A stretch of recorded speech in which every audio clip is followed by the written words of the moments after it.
Buenas amigos de la física, bienvenidos al canal, soy Claudio Fontán y en este vídeo voy a explicar los campos magnéticos que crean diferentes corrientes eléctricas. Recordad que en los inicios del electromagnetismo debíais de estudiar que las cargas eléctricas en movimiento son capaces de generar campos magnéticos.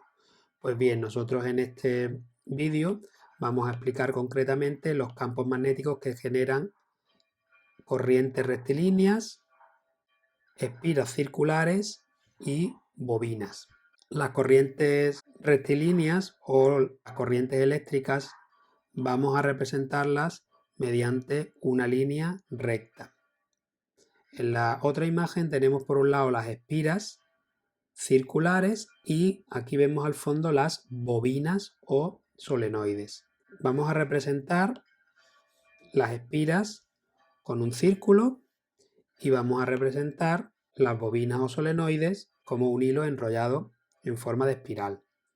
Estos tres elementos de corrientes que vamos a estudiar en su interior, para que creen un campo magnético, tiene que haber una intensidad de corriente, que recordemos que la intensidad de corriente viene determinada por la carga que circula dividido entre el tiempo.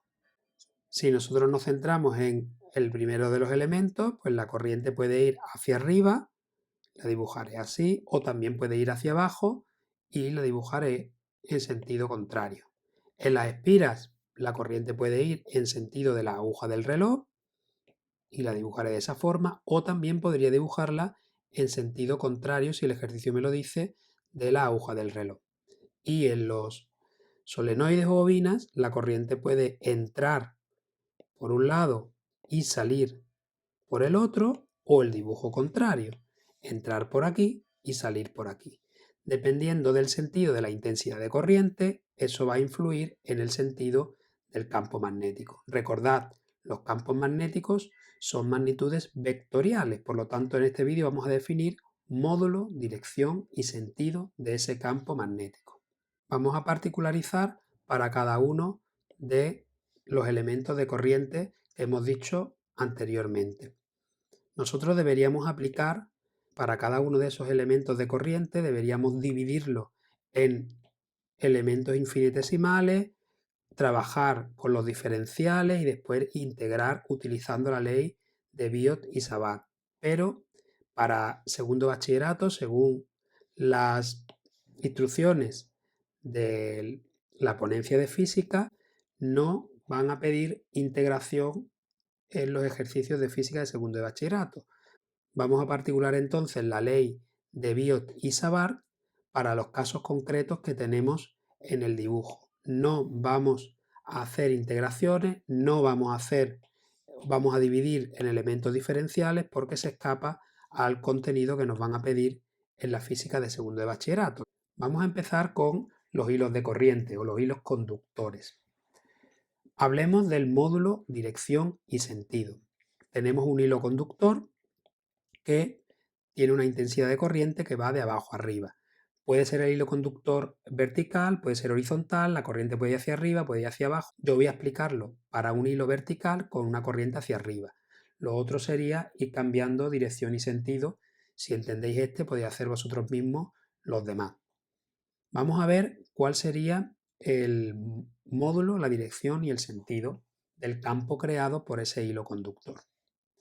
Recordad que para nosotros ver la dirección y sentido utilizábamos la regla de la mano derecha. La regla de la mano derecha, que si era una carga en movimiento, pues utilizábamos un dedo para la velocidad, otro para el campo y otro para la fuerza. Si era un hilo de corriente, ese de velocidad se sustituía por la dirección de corriente.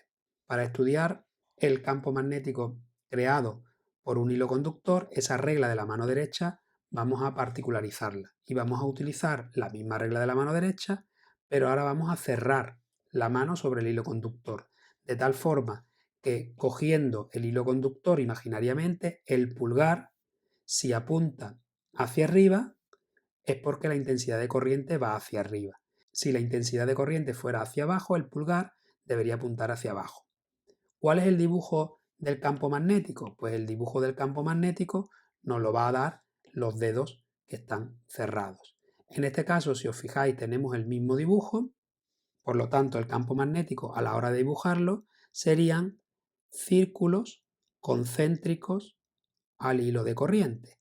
Dependiendo de la distancia del campo magnético, del punto en concreto, pues tendremos circunferencias o círculos más grandes o más pequeños.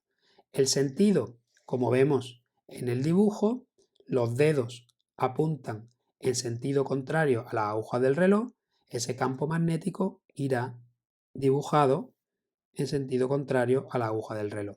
Si nos extendiéramos más y quisiéramos saber un punto concreto más alejado, pues tendríamos que dibujar una circunferencia concéntrica al hilo conductor y que pasará por el punto que yo estoy dibujando. Siempre el campo magnético, las líneas de campo magnético que son perpendiculares al hilo y siempre son circunferencias concéntricas. El sentido, la regla de la mano derecha. Si vemos el dibujo desde arriba, tendríamos por un lado el hilo conductor con su intensidad de corriente y esta línea amarilla simboliza el campo magnético que nosotros estemos calculando en un punto cualquiera P, que está alejado del centro. Para calcular el módulo de ese campo magnético, vamos a utilizar la ley de Biot y Savart. El módulo del campo magnético viene determinado por esa expresión. Vamos a ver qué es cada uno de los términos de esa expresión. El primer término se denomina permeabilidad magnética del medio. Normalmente es un dato del problema. Ese valor de permeabilidad magnética del medio viene en unidades de Newton partido por amperio al cuadrado. Y vamos a trabajar comúnmente en los ejercicios de Pebau con la permeabilidad magnética en el vacío y será un dato del problema. El segundo de los términos ya lo conocemos, es la intensidad de corriente, cuya unidad es el amperio. Estos son valores constantes, 2pi, y la d es la distancia que hay desde el hilo conductor hacia el punto donde nosotros estemos calculando el campo magnético que crea ese hilo conductor. Por ejemplo, en este caso, esa d sería esa distancia desde el centro donde está el hilo conductor hacia el punto donde yo estoy calculando. Si la circunferencia está más cerca, pues la distancia es más corta. Si la circunferencia está más alejada, la distancia está más alejada. La distancia, por supuesto, viene en metros y evidentemente las unidades del campo magnético del módulo son teslas. ¿Qué ocurre si lo que tenemos ahora es una espira circular? Lo primero que os podéis preguntar es, bueno, una espira circular, ¿puede haber espiras cuadradas, rectangulares o con otra disposición? Sí, pero en Pebau nos van a pedir nada más que espiras circulares. Además, nosotros podríamos calcular el campo magnético generado por esta espira en cualquier punto, pero en Pebau nos van a preguntar en puntos del centro de esa espira. Yo he elegido una intensidad de corriente que va en sentido de la aguja del reloj, pero igual que hemos dicho antes, podríais haber o podéis tener ejercicios donde la intensidad de corriente vaya en sentido contrario a la aguja del reloj.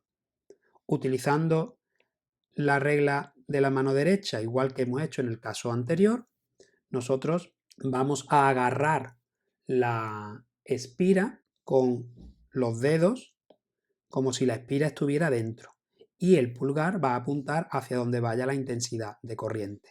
Si vosotros agarráis la espira y apuntáis el pulgar hacia donde va la intensidad de corriente, el campo magnético que se genera en el punto centro sería un campo magnético que entra en el papel. Si entra en el papel, ese campo magnético, acordaros que lo representábamos con una aspita. Significaba que está entrando en el papel. Si la intensidad de corriente fuera en sentido contrario y agarráis la espira apuntando el pulgar hacia donde vaya la intensidad, el campo magnético saldría del papel.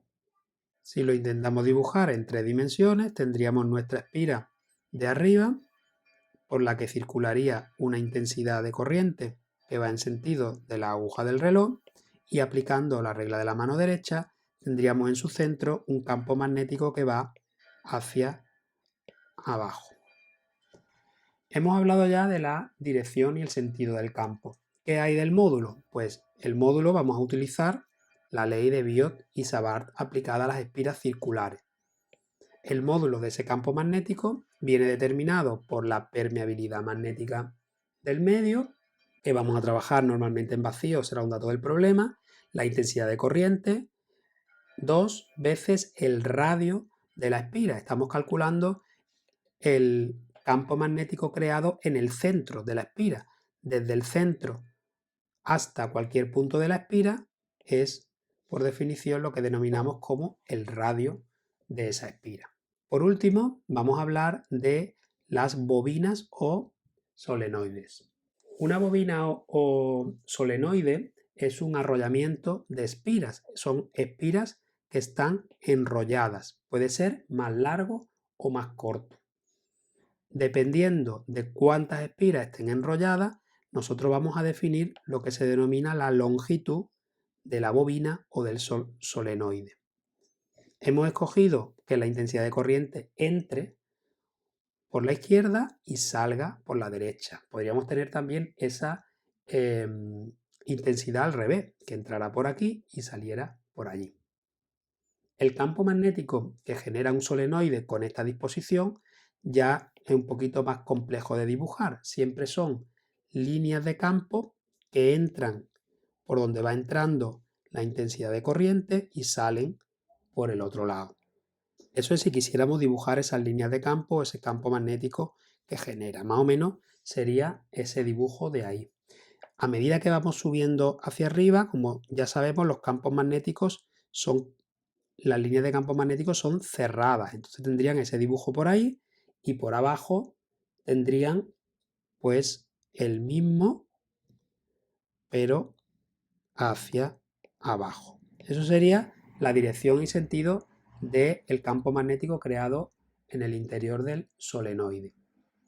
¿Cómo sería calcular el módulo? Pues según la ley de Biot y Savart, el campo magnético creado es directamente proporcional a n. N es el número de espiras que forma este solenoide o bobina. Hemos dicho que es un conjunto de espiras, pues el ejercicio nos dirá cuántas espiras forma el solenoide y será ese valor de n. Evidentemente un número positivo, un número natural, 1, 2, 3, 4. Mu igual que antes, permeabilidad magnética, la intensidad de corriente y L es la longitud que mide la espira. Con esto acabamos este apartado de campos magnéticos creados por corrientes eléctricas. Espero que os hayáis enterado y ahora os toca practicar.